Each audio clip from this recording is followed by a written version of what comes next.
even if we lose this planet, lose everything we have, we can only blame ourselves.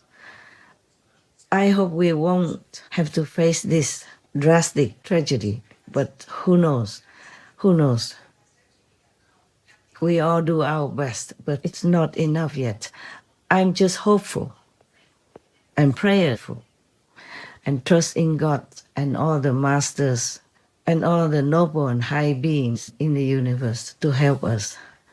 But if our karma is too heavy, we can't do much. They cannot do much. Even the greatest master, even God cannot do much. Things have to take their course according to their construction, their mechanism. It's just like if your car is too old, and you don't take care of it well, sooner or later you have an accident or it just stops functioning altogether. So if you want that car to run again, and you can fix it, you can go to the mechanic, then you drive carefully and you change the battery, change the engine almost completely, then your car can run. I had a golf car a long time ago in Taiwan, Formosa, in Sihu. That golf car was old, and one of the Korean disciples was a car mechanic or had knowledge about cars. So he gave me another engine. Oh, it run like a very strong car. It's different from the golf car engine even. Strong, powerful, and could run very fast. I was not supposed to, but I could. At that time, I was still young. Of course, I love to run fast. I run up and down the hill, went to see different sections of our compound, and went up and down to see my so-called disciples. Yeah. And I was very happy. I put music on in it. Also, yeah. This is the thing we can do with our world. Even though we are already in a desperate situation, we can rely on God, Master's power, all the saints and sages, all the gods in the universes to put their power together to help us. If we let ourselves be helped. After you fix your car already, you still have to maintain it, Take good care of it. Give it good oil, good petrol or good electricity and other things, Clean the car, and don't go into the mud. Yeah, the golf car can't get out, or don't go into the ditch. The open hole in the earth, by chance or negligence or accident or, you have to be careful also taking care of it. So there are conditions for things to work well in this universe. Yeah, you know that. You also have to take good care of your house. Even if the inside of the house is already very protected by walls, windows, and doors, you still need to have something to keep it from the cold, from the rain that could seep in through windows, doors, or gaps, to prevent your house from being moldy, yeah? Because mold can make the house look very ugly, black everywhere, and also can give you, terrible illness. It could even be fatal if you have too much illness with it. So everything in this physical world has physical laws, has physical instruments to fix. So the way we can fix our world is to be merciful, because we need mercy, energy, in order to keep our life good and the world functioning in balance. To be merciful is to love others just like you love yourself, to forgive, to help, okay? And not to harm anyone, not to kill anyone, even if they are just little insects. Not to talk about big, majestic beings like elephant, giraffe, whale, buffalo, cow, oxes, people, etc. Yeah. They all have souls in them. And big trees also have souls in them. Small plants also have souls in them. Don't try to harm them in any way possible, okay? Yes. Now, do not try to argue with yourself saying, oh, Other masters in old times, like Jesus, drink milk. I'm not sure if Jesus drink milk or not. They just didn't say that he was vegan. But we know that the Essene tradition is all vegetarian. So at least we know that. Maybe vegetarian means they take milk sometimes to make cheese or for babies when a mother doesn't have milk. But remember that the milk in those days and the milk these days are different. The milk in those days was wholesome, humane, and people took very little, not like nowadays. We just eat, we do all kinds of things just to satisfy our habits. But it's not good for us. We're more greedy, too greedy. We eat a lot of cheese and make a lot of cow people suffer because of taking milk from them until they fall down, until their intestines, stomach even bust out, and they cannot walk anymore until they're exhausted. And then they are slaughtered, and you eat this type of weak, depleted being. It can't be good for you. Not to talk about the diseases that can be transmitted to you. And nowadays, bird flu has already infiltrated into the cow people raising system. Even some cat people, some animal people, pets, wild animal people, etc., already have bird flu, infecting them also.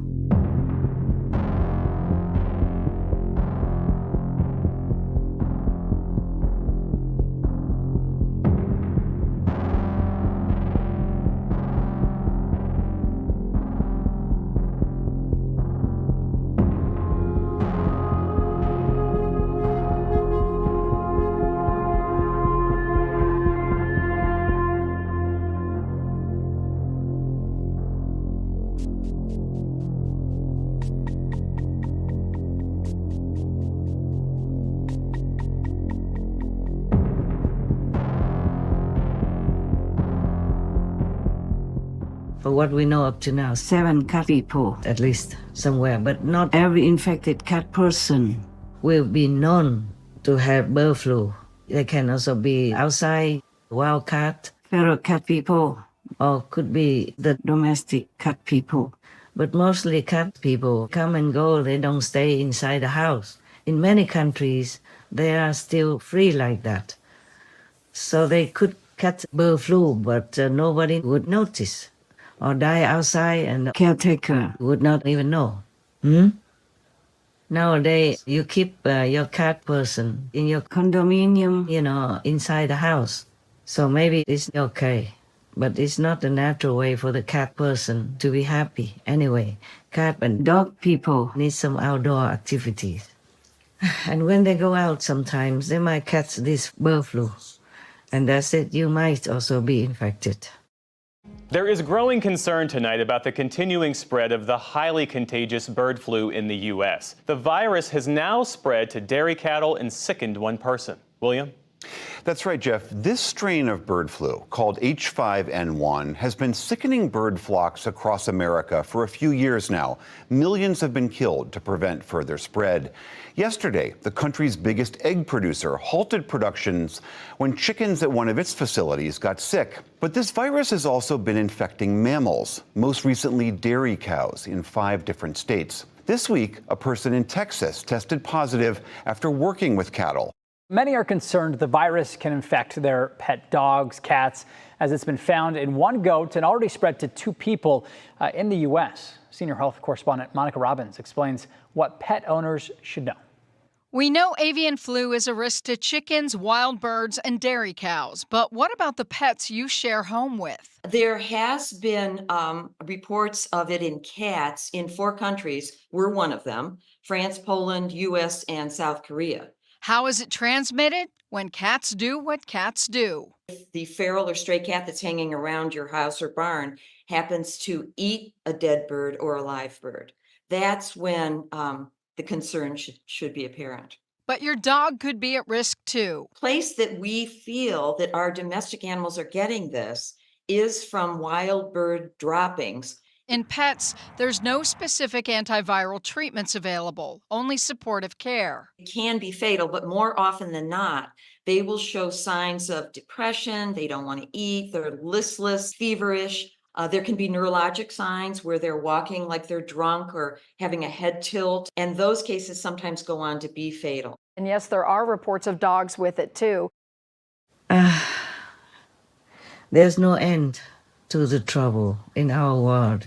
There are a lot less solutions compared to troubles. And nowadays we have more and more troubles, more and more disasters than solutions. Nature is taking its course to survive, to cleanse itself from infection that is piled upon it by humans' activities, by humans' unwholesome way of life, like eating animal people, killing animal people, cutting trees, hectare after hectare of the forest, killing the lungs of our world, killing the habitats of the animal people. So they are coming more and more near us, and their infection will also be very near us, next to us, and causing us so many health problems, financial problems, environmental problems, economic problems. Just like the pandemic, almost make our financial system kneel on the ground. Many countries still have not recovered. And then cutting trees also cause climate problems because there are not enough trees to bring rain, and then not enough trees to stop the rain from making floods. The rain has no trees to feed and no trees to stop its running. The trees can regulate the flow of rain, absorbing it, so the rain will come down slowly into rivers, lakes, and streams, and distribute evenly the water all over the planet for us, for the animal people. But if there are no trees, then the rain will just flow anywhere and make floods anywhere, instead of making the trees healthy.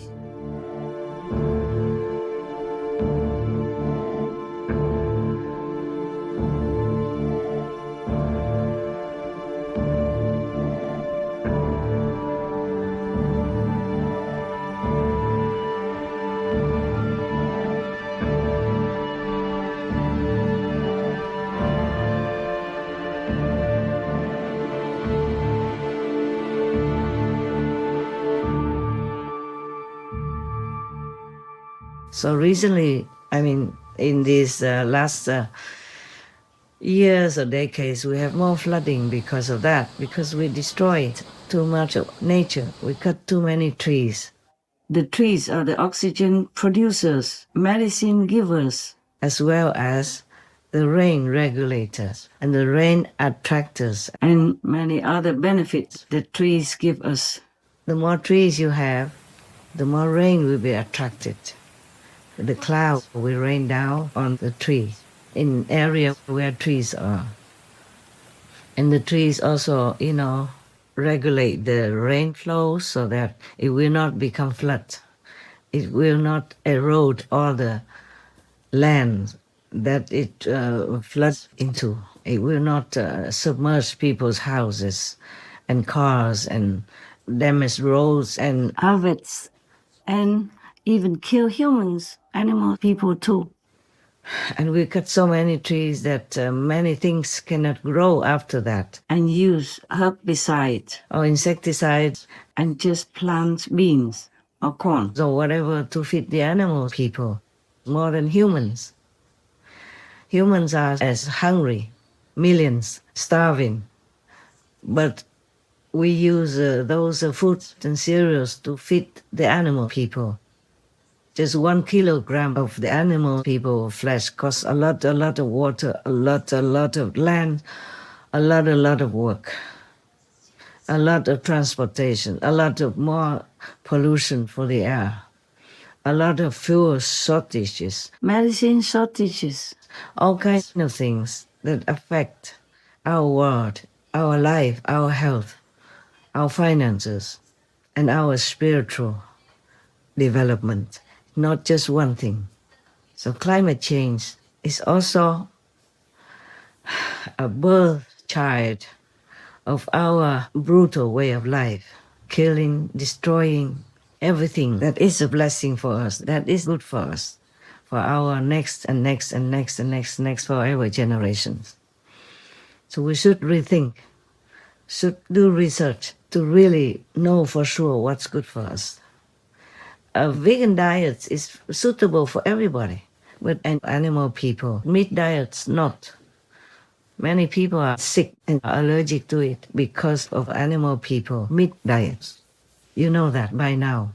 Or if you don't, please look into research for that. Like, for example, you can look into the Physicians Committee for Responsible Medicine app or info site or any other vegan site. Yeah, or look on the Supreme Master Television information website.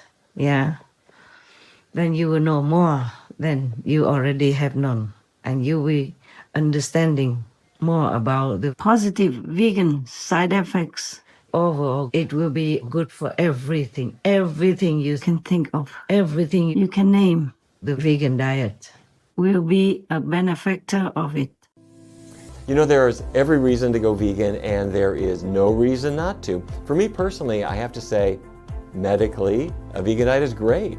It's a way to keep your coronary arteries open. It's a way to keep those extra pounds away. It's a good way to lower your cancer risk as much as you possibly can and to stay healthy and energetic.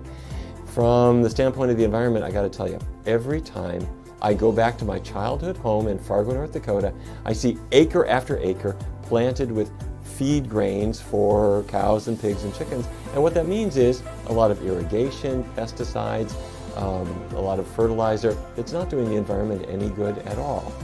And finally, ethics has to be really utmost in everything that we're doing. And if you can be healthy and eat well and leave the animals off your plate, they're going to be a whole lot better off, and you are too. So a vegan diet is a great way to go. When I looked at the generation of my parents, I realized that they were becoming more and more sick. They were getting heart disease and diabetes and were becoming obese. And I wanted to stay healthy and fit, and I realized that if I wanted to achieve the best potential, I had to change something, and that's why I became vegan. One of my colleagues got cancer, and she went vegan as a way to try to best fight her cancer. And I remember thinking, you know, if I got cancer, I would definitely be vegan. And then I thought, why wait? Take the step preventatively, don't take it as a reaction to getting the illness. I was raised on nothing but meats. I was diagnosed on December 31st, 2007 with type 2 diabetes. My A1C at that time was 7.2. My blood sugar was 140. Now that I have been free of diabetes for almost 5 years, my A1C is now 5.2. My blood pressure is 116/75. I would never go back to eating meat. Please believe me, I have not much to benefit, except that the world will become better. For myself, of course, I also benefit from that. Thank you. Thank you for choosing vegan to feed your life, your children, and to feed our world, to feed our planet. No one should be hungry anymore, even if our population rises. We have enough food if we are vegan. And even better still, organic vegan